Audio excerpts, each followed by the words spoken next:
네, 자 동시호가 구간 지나가고 있고요. 오늘 장 잘 마무리하면서 내일은 어떤 전략으로 마주할 수 있을지 전략 도모하는 시간 갖겠습니다. 주식회사 플래처 김덕호 대표 모십니다. 대표님 어서 오십시오. 네, 반갑습니다. 예, 반갑습니다. 오늘 시장에서 보였던 여러 가지 단서들이 있습니다. 이 속에서 저희 투자의 힌트 얻어볼게요. 첫 번째 단서부터 열어봅니다. 오늘 오전부터 강했었던 쪽은 다름 아닌 원전이었는데요. 오늘 원전 관련해서 여러 뉴스가 많이 쏟아졌습니다. 그 가운데 하나 바로 원전 해체 모멘텀.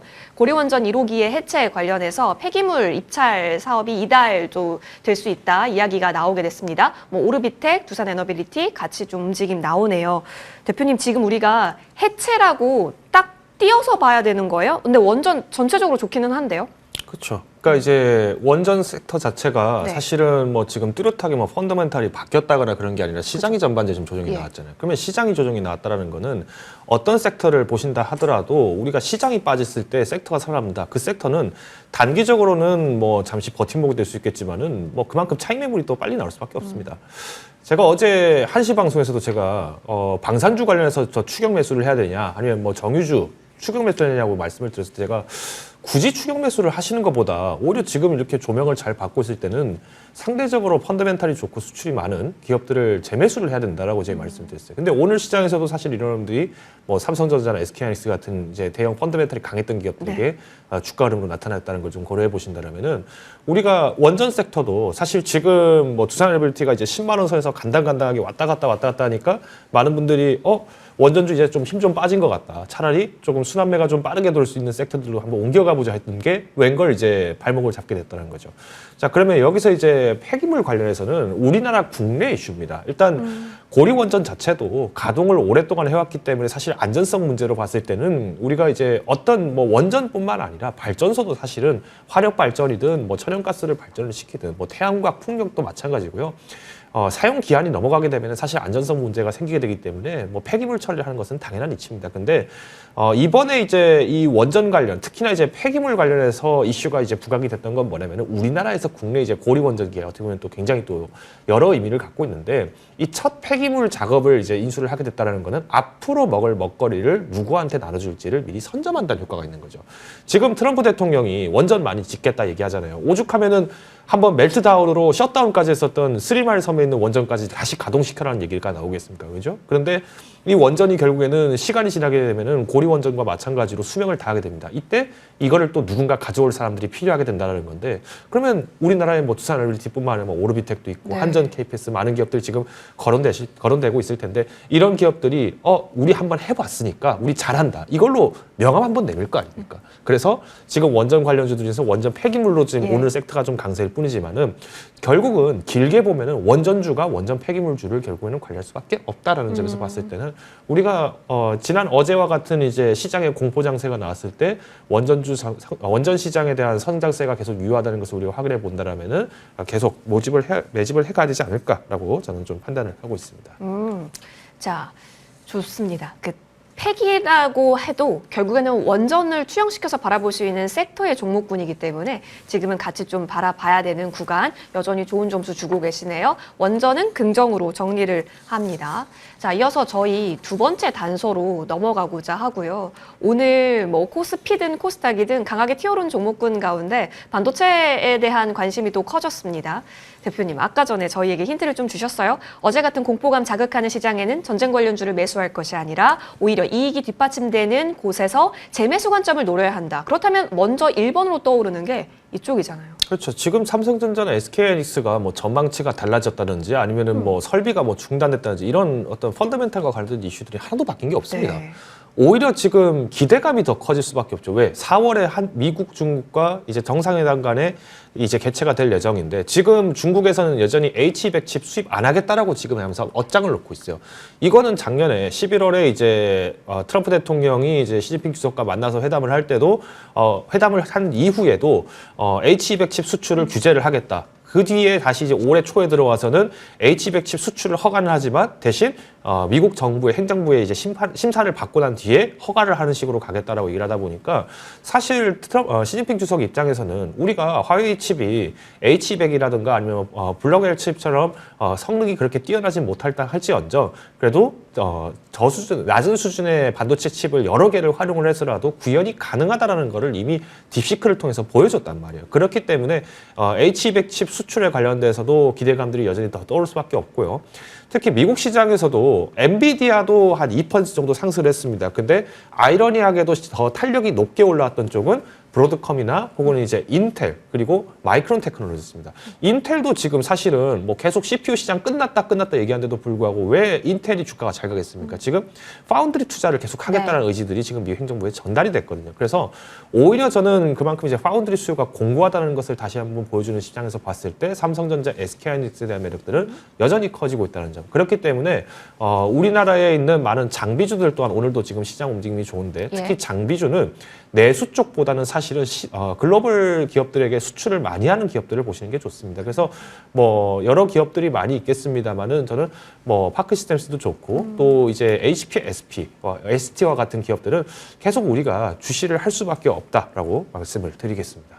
파크 시스템즈, HPSP, EST 같은 종목군들 장비단에 있어서는 좀 수출에 대한 물꼬가 터져 있는 기업인지를 체크 포인트로 삼아 주셨습니다. 자, 현재 구간 지금 지수의 낙폭분을 많이 또 만회하면서 다시 5%대로 코스피 올려놨습니다. 코스닥 같은 경우도 3%대 지키면서요. 1137선에서 마무리할 것으로 보여집니다. 환율 자체가 좀 어느 정도 안정화 국면을 맞이한 것으로도 보여지면서 수급적으로 외국인이 현재 구간에서 코스피 1조 단위 넘게 찍히고 있죠. 개인이 굉장히 많이 덜어내고 있습니다. 오늘 중에서 가장 많은 매도폭 확인하면서요. 오늘 장 후반으로 갈수록 더 차익해 내고 있다. 이렇게 보시면 되겠네요. 외국인의 매수폭은 더 증가되고 있습니다. 특히 막판에 금융투자 중심으로 기관의 매물이 더 늘어나게 되면서요. 4천억 기반이었던 매수량이 8천억으로 더 늘었다라는 점도 하나의 특징입니다. 코스닥에 있어서도 오늘 금융투자 중심의 매수세가 이어졌고요. 개인은 매수와 매도를 번갈아 가면서 오늘 코스닥 시장을 확인했었습니다. 오늘 선물시장에서 지금 외국인 좀 샀다가요. 지금은 매도 쪽으로 찍혀 있네요. 변동이 좀 나오고 있습니다. 이번 주 목요일이 또 수급이 가장 중요한 날이기 때문에 그 전까지 흐름 보겠습니다. 오늘 장 마무리하고 오시죠.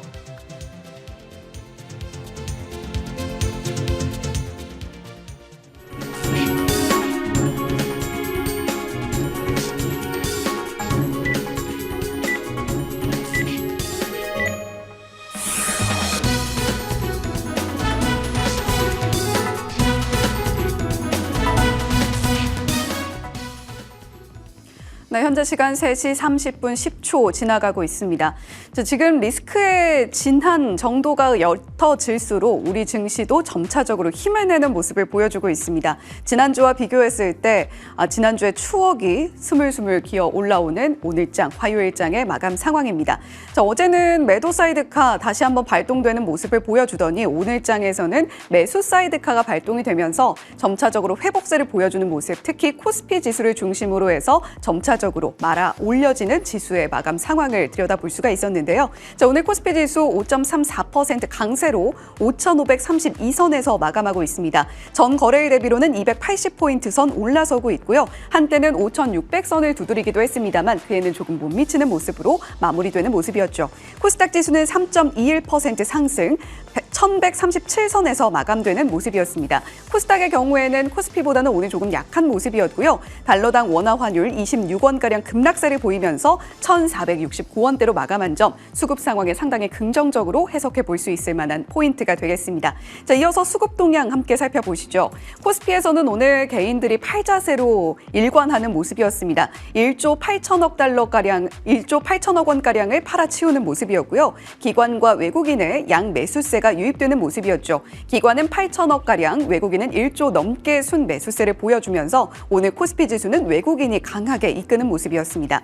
코스닥 지수 수급 동향도 이어서 살펴보시죠. 개인과 외국인은 코스닥에서 팔아치우는 모습, 개인은 소폭 매물을 출회하는 모습이었습니다만 외국인들은 3,800억 원가량을 팔아치우는 모습이었습니다. 기관은 4,250억 원가량을 순 매수세 보여줬는데요. 코스닥 지수 오늘 코스피보다 조금 약했던 데에는 기관의 유일한 매수세가 유입됐던 요인이 가장 컸다라고 보여집니다. 자, 오늘 코스닥이 3.21% 오른 1,137포인트 선에서 마감했다라는 소식 함께 전해드리면서 자, 리딩 섹터 이어서 살펴보겠습니다. 자, 오늘 원전의 시간이 다시 돌아오는 모습, 고리원전 1호기, 2호기가 해체될 예정이라고 하죠. 이에 따라서 총 사업비가 9천억 가량으로 추산이 되고 있는 가운데 정책적으로도 이제 원전을 좀 밀어주는 분위기가 형성이 되고 있는 듯합니다. 자, 그 가운데에서 원자력 발전소 해체 관련 종목들 탄력을 강하게 받아가는 모습이었는데요. 코스닥에서는 대장으로 우리기술이 움직였습니다. 19% 급등세 시연하는 모습, 오늘 장중 내내 상당히 강한 흐름을 시연을 했고요. 주가는 한때 21,950원 선까지도 터치하는 모습이었습니다. 자, 지금 원전하면 또 다른 쪽으로는 대형주 두산 에너빌리티를 올리게 되는데요. 6.55% 강세로 마감했습니다. 10만 2,500원 선에서 10만 원 선 위쪽 마감했다는 점 상당히 긍정적인데 지금 전쟁 리스크가 부각이 되면서 우리가 얼마나 원유 수입에 많이 의존을 하고 있는가에 대해서 아이디어가 이어지면서 결국 원전 쪽으로 중장기 수요가 늘어날 수밖에 없을 것이다라는 아이디어 두산 에너빌리티의 주가 상승으로 이어지고 있습니다. 자, 두 번째 리딩 섹터 이어서 살펴보시죠. HBM에 이어서 이제는 소캠 전쟁이 벌어질 수 있을 것인가 하는 기대감이 솔솔 피어오르고 있습니다.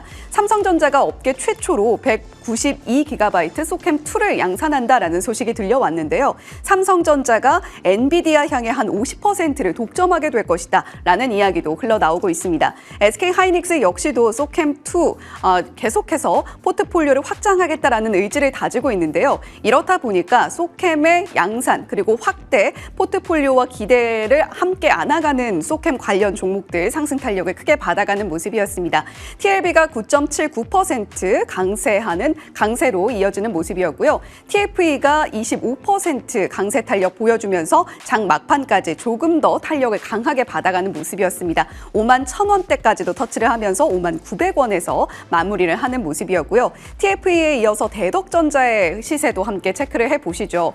고밀도 PCB에 상당한 강점을 보이고 있는 대덕전자이기 때문에 주가도 함께 탄력을 받아가는 모습이었는데요. 장 초반에 68,200원 선까지도 터치를 했던 대덕전자였는데 이후에 상승 탄력을 조금 반납하기는 했습니다만 여전히 강한 시세를 뿜어내면서 마무리하는 모습이었습니다.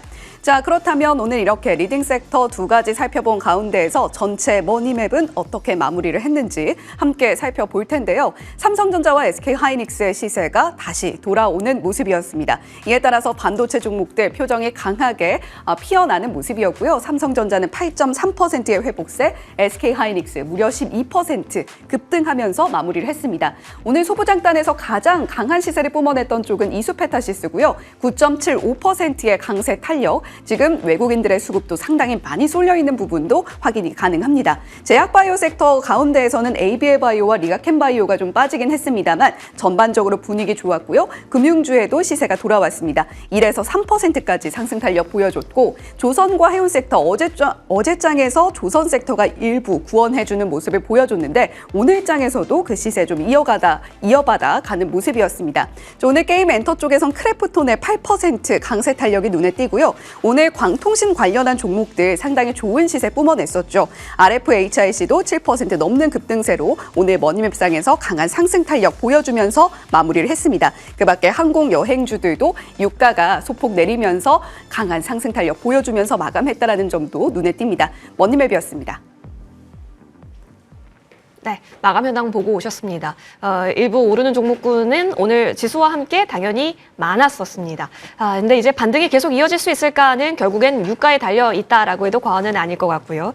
트럼프 대통령과 이란 혁명 수비대 간에 어떠한 워딩이 또 펼쳐지게 되는가가 결국에는 변수입니다. 이 속에서 우리는 내일장 전략을 어떻게 꼼꼼하게 세워보는 것이 좋을까요? 내일장 공략 섹터 김덕호 대표님께 직접 확인해 봤습니다. 열어보겠습니다. 내일의 섹터고요. 석유화학이 나오니까 아까 전에 대표님이 했던 얘기랑 이걸 달리 해석해야 하는 지금 구간이라고 해석해야 하나? 좀 궁금해지거든요. 해석해 주셔야 될 것 같아요. 자, 지금 유가가 올라가면은 사실 이제 정유사라든가 시추사들은 이득이 생길 수밖에 없습니다. 우리가 흔히 말하는 레깅 효과가 발생을 하죠. 근데 석유 화학주, 우리가 흔히 말하는 NCC 관련 기업들이라든가 케미칼주들 같은 경우에는 유가가 오를수록 마진율이 떨어질 수밖에 없습니다. 왜냐하면 지금 우리나라뿐만 아니라 전 세계적으로 석유 화학 업계 제품들이, 석화 제품들이 사실 중국의 저가 공세로 인해서 지금 수출적이 제대로 나오지 못하고 있는 상황이고요. 그래서 우리나라 같은 경우에도 작년에 정부 주도로 이제 NCC 시설 통폐합을 이제 행정명령이 지금 내려오게 되면서 지금 진행을 하고 있는 상황입니다. 자, 그런데 오히려 석화업계를 주목을 해야 된다라고 제가 말씀드리는 원인은 뭐냐면은 일단 두 가지 근거가 있습니다. 첫 번째는 지금 현재 유가 자체가 굉장히 고평가가 되어 있죠. 특히 이란 사태가 장기화됐을 때는 우리가 뭐 유가가 150불까지 간다, 뭐 이런 월가에 대한 목소리를 참고를 해볼 수는 있겠습니다만은 오히려 지금 정치적 상황들, 그리고 현재 이란을 주변으로 해서 뭐 아프가니스탄과 파키스탄에도 전쟁이 나다 보니까 사실은 이란조차도 제대로 된 수출을 하기가 어려워지는 상황이 펼쳐집니다. 그러면 결국 고립지로 가게 됐을 때 이란 또한 장기 작전 수행에 굉장히 큰 지장이 생길 수밖에 없기 때문에 저는 오히려 유가 자체가 이제 향후 100불 이하로 올라갈 가능성보다는 오히려 단계적으로 감소할 가능성을 높게 평가를 하고 있고요. 특히 이제 오펙 플러스에서 이제 감산 규모를 유지를 한다고는 하고 있지만은 비오펙 국가들의 이제 구조적인 증산이 계속 많아지고 있기 때문에 장기 전망으로 봤을 때는 유가는 이제 60불 이하까지도 우리가 충분히 내려갈 수 있다라는 의견들, 월가 의견들을 좀 참고해 보신다라면은 오히려 지금은 기회일 것 같습니다. 두 번째 원인은 이제 관세 정책에 대해서 위법 판정성이 나오고 또 관세에 대해서 환급을 해라라는 행정명령이 지금 이제 미국 대법원에서 통과가 됐기 때문에 오히려 그동안의 관세에 대한 두려움으로 이제 화학 소재들 그리고 각종 이제 제품들에 대한 이제 발주가 이제 취소가 됐던 것에 대비했을 때는 기저 효과로서 우리가 올 한 해에서는 또 좋은 성과를 낼 수 있는 기회가 나타나고 있다고 보고 있습니다. 그래서 저는 일단 화학 소재들 지금 뭐 케미칼주들 흔히 말하는 케미칼 돌림자들이 들어간 기업들 아마 생각이 나실 텐데 급하게 비중을 크게 늘리시기보다는 우선은 단기 변동성이 여전히 크고 전쟁이 아직 끝난 상황이 아니기 때문에 손절매 그리고 분할 매수를 활용하셔서 부지런히 매집을 하는 전략으로 가져가셔야지 수익을 더 극대화시킬 수 있다는 점 강조드리겠습니다. 네. 이 공급망 이슈 때문에 석화주가 사실 주가가 많이 밀리긴 했었는데 오히려 지금을 관심주로 보자. 그렇다면 종목으로 압축해 보겠습니다. 섹터 내 탑픽은 어떤 종목일까요? 금호 석유화학이네요. 네, 4분기 실적이 사실 전년 대비해서 80% 이상 감소했다. 뭐 이렇게 보도가 나와서 어떻게 보면은 좀 아쉽다라는 생각이 드시는 분들도 많으실 텐데요. 저는 전혀 걱정할 필요가 없다고 보고 있습니다. 그만큼 이제 재작년 4분기가 기저 효과로 인해서 좀 단기적으로 재무제표상에서는 이제 조금 아쉽게 나온 것이지만은 여전히 석화업계의 어려움 속에서도 부채 비율이 40%가 채 안 되는 굉장히 탄탄한 펀더멘탈을 가지고 있고요. 더불어서 이제 영업이익 같은 경우도 계속 이제 흑자 전환을 넘어서 이제는 계속 꾸준히 안정세로 들어가고 있습니다. 특히 이제 스페셜티 제품들을 중점으로 해서 전략을 만들고 있기 때문에 오히려 수익성 회복은 굉장히 탄탄하게 가고 있고 특히 첨단 탄소 나노 튜브 등을 비롯해서 우리가 2차 전지 등의 소재에서 필요한 제품들을 많이 만들어내고 있기 때문에 저는 오히려 지금 NCC 업계가 통폐합을 강조하는 와중 속에서도 굉장히 많은 기회를 가지고 있다라고 저는 감히 자신 있게 말씀드릴 수 있습니다. 마지막으로 이제 석화 업계 중에서도 사실은 우리가 친환경 부분, 특히 이제 가버넌스 부분에서 굉장히 ESG 평가를 많이 받는데 뭐 자막 보시는 것처럼 탄소 포집 등에 대한 투자를 본격적으로 강화를 하고 있기 때문에 여전히 메리트는 높아지고 있다는 점 강조드리겠고요. 목표가 13만 8천 원, 손절가는 10만 2천 원 제시드리겠습니다. 네. 주가에 부담이 없는 상황이라면 지금부터 관심 종목으로 잘 파악해 두셔도 좋겠습니다. 13만 8천 원으로 목표 주가 정리 도와드릴게요. 자, 시청해주신 여러분 고맙습니다. 이어지는 머니투데이 방송과 함께 내일장 성투 전략 잘 챙겨보시죠. 고맙습니다.